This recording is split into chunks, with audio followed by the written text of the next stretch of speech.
Wow. Drama in the Shasky household. 888-957-9570. Anthony Sassoon will get to you. A lot going on in the world. People want to talk about Udoka, Brett Favre, and that scumbag. I hope he goes to jail. Seriously.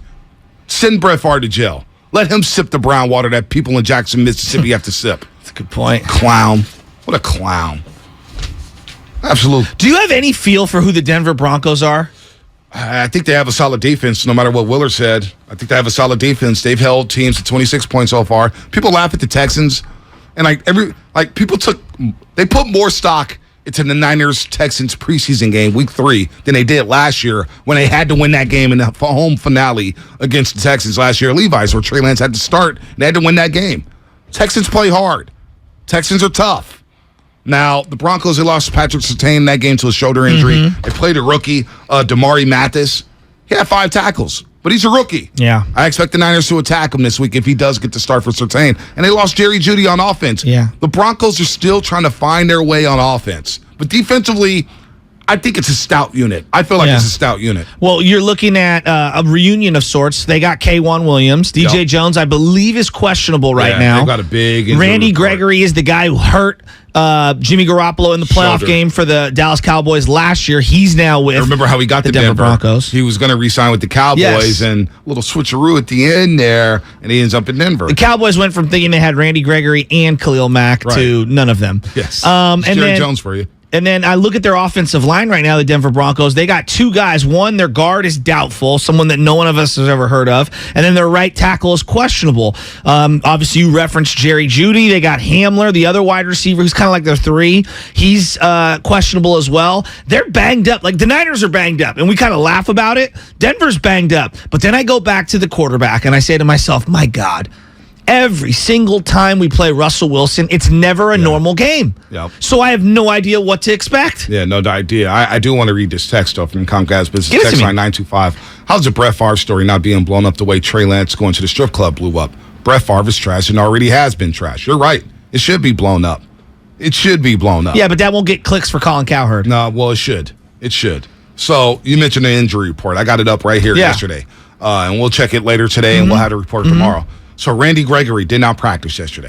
Jerry Jeudy did not practice. DJ Jones did not practice. Their guard center, Quinn Miners, hamstring, did not practice. Darius Phillips, corner, did not practice. Patrick Surtain II, shoulder injury, did not practice.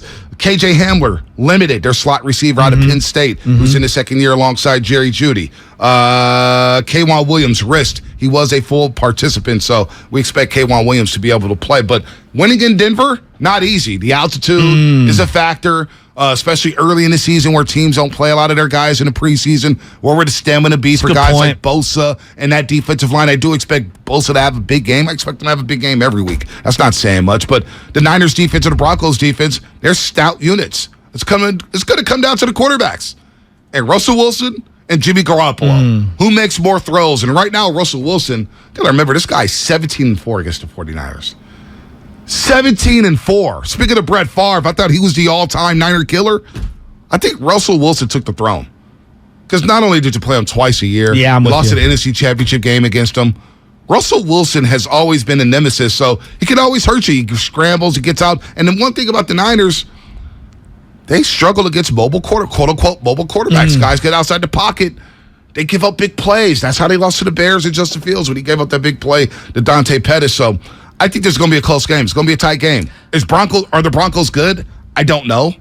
But I also don't know how good the 49ers are now.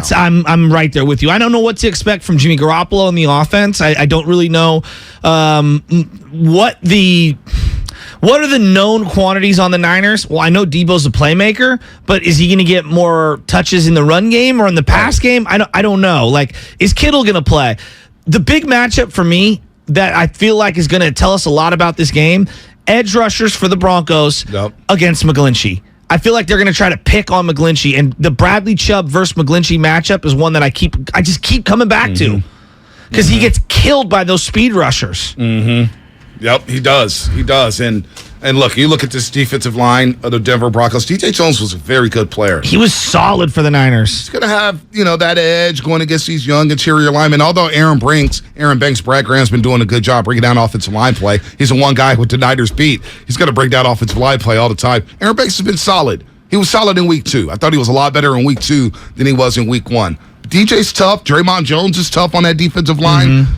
Denver does have I think they have a solid defense. Very underrated. Kareem Jackson is good safety. So we'll see what happens with them. I hope Randy Gregory doesn't play because he always seems to kill the Niners. He is a tough player. He's just long and athletic, and he's tough. Ronald Darby's a good corner, he too. Is. I think Denver has look, the Niners shut out Geno Smith from scored a touchdown on Sunday. Mm-hmm. Broncos shut out Seattle in the second half of that game. Seattle scored nothing in the third and fourth quarter. Nothing. Broncos should have won that game going away. Every time I see Melvin, and look, I know Melvin Gordon has moments, but every time I see Melvin Gordon get a look instead of Javonte Williams, I'm like, what are you doing, Broncos? Javonte's he's better running back. He's a home run hitter. Yeah, like every touch you're giving to Melvin Gordon is a win for the defense, in my estimation. So I look at Denver. I don't think they really know who they are either. Not yet. I know we're worried about the Niners and we're looking at it from our POV. I look at the Broncos and I feel like they're still feeling themselves out as well. Nathaniel Hackett's still trying to figure out who he is as a head coach, how to work with Russell Wilson. Yeah, their team's different with Russ. It's just different. It is different. If Judy doesn't play, I feel like that takes away a big weapon for them. Because then Charvarius Ward could just shadow Cortland Sutton. Exactly. And Cortland Sutton is a big boy. So let's go to Brandon in St. Louis, and then we'll get to Anthony and soon. Brandon in St. Louis, listening via YouTube. He's watching this on YouTube. Oh, nice. Thank you. From the Lou. Do they call it that, Brandon? You can find me in St. Louis. Yeah, they sure do. All right. Hey, trying to be positive this morning. Hey, guys, do you guys think Brian Greasy can coach up Jimmy, can tune up Jimmy in a way possibly Scangarello couldn't? That's a great question. So great question. Let me get in there first. So if you don't know, the quarterback coach last year was this guy Rick Scangarello, and now they brought in Brian Greasy. Bob Greasy's son. He did Monday Night Football. He played for the Shanahan's. Played for the Broncos. He was a serviceable player. Won a national championship at Michigan. Yes. 1997 Rose Bowl with Charles Woodson against Washington State and Ryan Leaf. Matt Nahigan, I think, was at that game. Oh, wow. Charles Woodson had a great interception. It was 7-0 Wazoo. They're driving to go up 14-0. Woodson in the end zone. Boom. Interception. Flips the game. Brian Greasy to tie streets. Deep bomb. I remember that game I closed yesterday. Love the Rose Bowl. So had to flex there. I watched Trey Lance and Greasy work exclusively together with Sam Lubman on multiple days because I was very interested to see what does it look like at practice? Because we talk so much about these coaches, these line coaches like Chris Kocurek. When you watch him at practice, Bonte, doesn't it pop that Chris Kocurek is good at his job? Oh, he's very good at his job. Right? And then obviously the fact that when you watch it on game day, it does feel like the defensive line always finds players. Greasy working with Trey Lance was interesting. He was working on coverages and, the right read based on what the coverage is pre and post snap. I think he'll be really good with Jimmy Garoppolo. Why are you laughing? Because the jokes are funny, man. I'm sorry. Comcast Business Text Line. It's a joke, and I don't think. What's that? Greasy can teach mediocre, so he should be good enough for Jimmy Garoppolo. That's not fair. That's not fair. We got to rally behind Jimmy G. I would say this. I did find it strange that Greasy was a quarterback coach for Trey Lance. Why? Now, because Trey Lance, quote unquote, is a different quarterback. Although Trey Lance, I think, he's a pocket quarterback, but his style was a little different than Greasy's. Greasy's was in that pocket, planted, boom, I'm going to throw it here. Statuesque. More Jimmy. Less Trey. Mm-hmm. So that is a good question for Brian in St. Louis that maybe Greasy does work a lot better with Jimmy Garoppolo throwing from the pocket and seeing it. Very interesting because they didn't get to work together at all in the month of August because Jimmy was on the side field and apparently he didn't have a playbook. So that was a great question. Well, the one thing that you were talking about yesterday was the head coach actually coaching the quarterback, the straight-up quarterback. Now, we don't see what they do behind the scenes. We're looking at what's happening at practice. The quarterback coach is the one working with the quarterbacks. The head coach is talking to the quarterbacks, but he's kind of moving around from drill to drill, or he's staying in the middle, or he's working his way around the field. Yeah. I don't know. It's interesting. I feel like the quarterback coach is actually much more important than people give it credit for. But you know what, though? I was just watching not taking it away from Kyle Shanahan. I was just watching something yesterday. And I was watching, what was I watching yesterday? But Nathaniel Hackett and Russell Wilson, it was pertaining to them saying, there was a former player saying, look, the coach and quarterback dynamic is very, very important. That has to be 100% agree. So, yes, the quarterback coach does talk to Jimmy Garoppolo, and that's a dynamic there. But Shanahan is the play caller. Shanahan needs to be in lockstep with Jimmy Garoppolo. That's the growth I need to see moving forward. Obviously, there's been something there. What does it look like issues. then? What does growth look like? Maybe Shanahan needs to talk to him more during timeouts or during plays when the offense is on the bench. How about maybe just running plays that he feels comfortable with? The fact that Jimmy said, like, hey, we're just out there slinging it. Right. That, to me, was a very interesting soundbite from the game. It's like, what, did you not go out there? At least, was your impression that the plays weren't there for you to just, quote-unquote, sling it beforehand? Well, this is why I've always said I don't know if Shanahan and Brady would have been able to work together. Because Shanahan wants total control of the offense. Yeah. How would Shanahan deal with Brady audibly at the line of scrimmage? How would he deal with changing the play in the huddle? How would he deal with Brady throwing tantrums on the sideline saying, no, I want to run this? How would Shanahan deal with that? I would like to see Shanahan a little more hands-on with Jimmy Garoppolo, especially when they go to the sideline. All right, let me bring the surface over. What'd you see here? So we could be on the same page. It's tough for him to do that while he's trying to, be the head guy. Just running the defense. I know. DeMeco's running the defense. But you still want to be looped in on what's going on. You want to be looped in before a second? Hey, TV timeout. Maybe we're kicking off. Hey, let me get 2 minutes with you. You asked me a very interesting question yesterday, and we kind of brought it up, and Mike Florio also brought it up regarding the 49er offense. Yeah. Is it a modern offense? It doesn't. I don't think the offense is modern. Now, they have their style. Why do you say that? Ground and pound. Uh-huh. Ground and pound. Ground and pound. But it's a reason why in the second half they get stagnant. You don't see it evolve. You don't see the explosives, right? In the second half of football games. Niners are holding on for dear life. They're basically saying, hey, we have a lead. Let's just bleed clock, and let's play solid defensive special teams. That's been their formula under Kyle Shanahan. Now you see all these other teams are going 4 wide, 5 wide, and the Niners tried to do that, but where's the speed at? Where's the speed at? Especially if you don't, Danny Gray didn't play week 1, so you don't have the speed that you need to run the modern day offense. You look at Mike McDaniels are going deep. They're running deep crossers, all this stuff. It's early on Mike McDaniels, It is early on. I mean, Mike we're a couple McDaniels. games in. It is early on. But don't you see the same thing? Like we've seen the same offense for basically 6 seasons under Shanahan. There hasn't been much difference. Well, seeing that triple option with Trey Lance was like, whoa! It was a totally unique play. And then all the quarterback runs, obviously, were totally different. But doesn't it feel like the same offense? It does feel very similar. It's a lot of misdirection, a lot of window dressing. Well, what I like to say is a lot of pre-snap movement, and then people think this is a knock on Jimmy. This is a byproduct of Kyle, and I thought he would do it with Trey Lance. Here is your clearly defined person that you throw to. And if it's not there, here's the check down, and that's it. You only got 1 or 2 spots to go to. It's not a sit back, look at 4 levels of passing options. Why are you saying that? Don't you feel like that kind of limits the quarterback? No, it 100% does. And this goes back to the Florio quote of joysticking it. Yeah. Why would you want to limit your quarterback? Hey, if this is not there, you do this. If you don't do that, then you need to do that. Like, I just want my quarterback to go out there and play. Hey, this is the play. This is what we think will be open. Use your best judgment.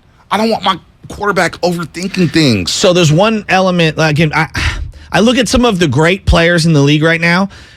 They play a free-flowing, but yet still in structure style of play. Herbert, Allen, Mahomes. There's an artistry, but it doesn't feel rigid. Right. When I watch the Niner offense 9 times out of 10, everything feels very rigid. Right. Do they put up points? They do put up enough points, and they did in 2019 when they were extremely explosive.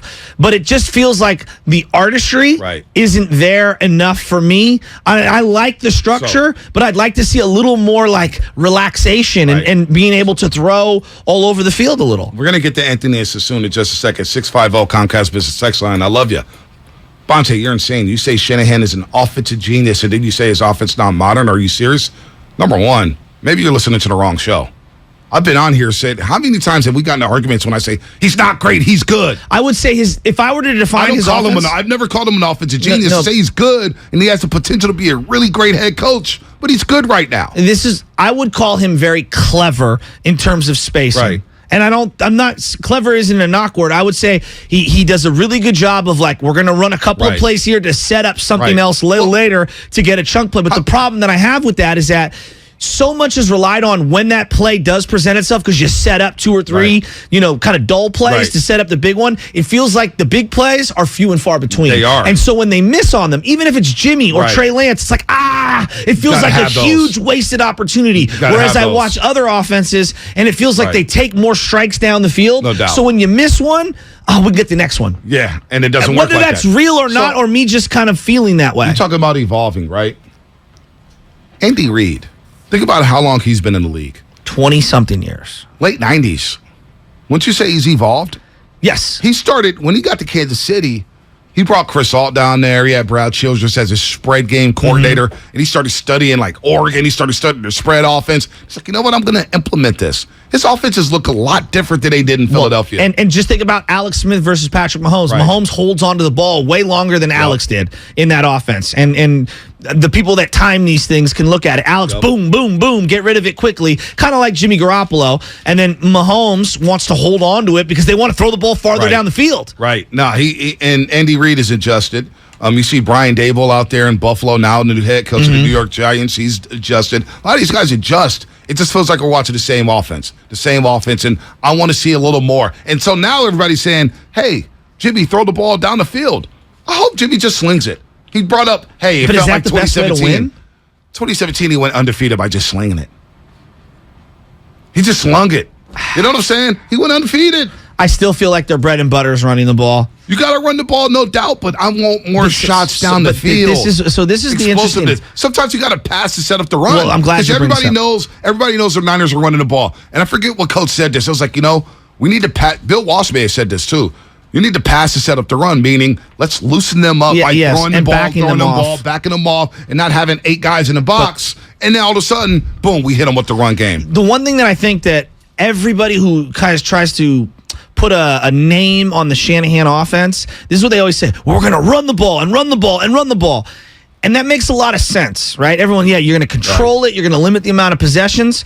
But if you look at the way the rules have been set up in the NFL, it has never been more advantageous to throw the ball. No doubt. And I'm not saying that I don't agree with running, because running is a principle. I think that McVay gets away from the run way too much, and that's why his teams at times play soft. Andy Reid gets away from the run. 100%. 100%. But the rules are in place to give you more freedom to throw downfield. How many pass interferences a game do you get by just being aggressive? I know. Right? How difficult is it to play on the outside if you're a DB, if you're putting pressure toward the boundaries? And look at in the game the other day where Jimmy was able to throw it a little more. Did they get 4 pass interferences? Yeah, something like that. And that's like 25 yards each time of free yardage. I did think a couple of them were a joke, but it is what it is. I'm not going to. But what I'm saying is that I can paper cut you with 4 yards of carry, which I get it. It keeps you on schedule. But when you stretch it a little often, and I'm not saying the whole game, just like 3 or 4 more times a game. But teams know. They're coming in with 8 in the box. They don't respect the Niners passing game. They're stacking the box. They're saying, all right, beat us with the pass. That's how the Rams beat the Niners in the NFC Championship game. That's how the Chiefs beat the Niners in the Super Bowl. That's how teams stuff the Niners. They just say, you know what, we're going to go 8 in the box, make Jimmy beat us over the top. Make Jimmy beat us in the pass game. And I think Shanahan has to say, you know what? This is the ultimate effort year. This is the effort year. I lost my number 3 overall pick to a broken ankle. All right? People are on me. I had this top-notch defense. You know what? F it. Let's just go out there. I'm not saying just go sling it. Yeah, you're not saying reckless. But I'm saying, you know what? Open it up a little bit. What does that look like? Chances. What does that look like? Throwing the ball down the field on first down. 30 pass attempts a game? Absolutely. Or given the context of that game? Absolutely. Don't be afraid to let Jimmy audible when there's 8 in the box. I would like to see Debo catch a couple of more passes, even though down the field. Even though I still believe he's look. Listen, to me, he's a $25 million running back. Shasky. I'm tired of smoke screens. And that's not a knock. I'm just saying. You want to run smoke screens? That's fine. Yeah. Can I get Debo down the field? Can I get Ayuk on quick post? But why don't we look at him more like McCaffrey's very thick, and I'm not trying to compare Debo to McCaffrey, but why don't we use him in the same way, or at least view him the same way that we look at some of those other dual threat players? Because to me, he's a guy that I'm trying to get out on the edges in space against DBs where they're never going to tackle him. So, to that point, sure, why not? Like he's Kamara in a different way. Okay, yeah, no doubt. Or at least that's how I'm viewing him, as opposed to A.J. Brown. I don't disagree with that. Okay. But if you're going to use Debo in that capacity, then I need another wide receiver. Well, I've been saying that. So now you don't have another wide receiver. Well, so now it's a personnel issue. But this is why we drafted Danny Gray to try to open the top off. Is he an outside guy right now? I don't know. So let's Jennings has looked good in the few games that we've seen him. Yeah. I like Jennings.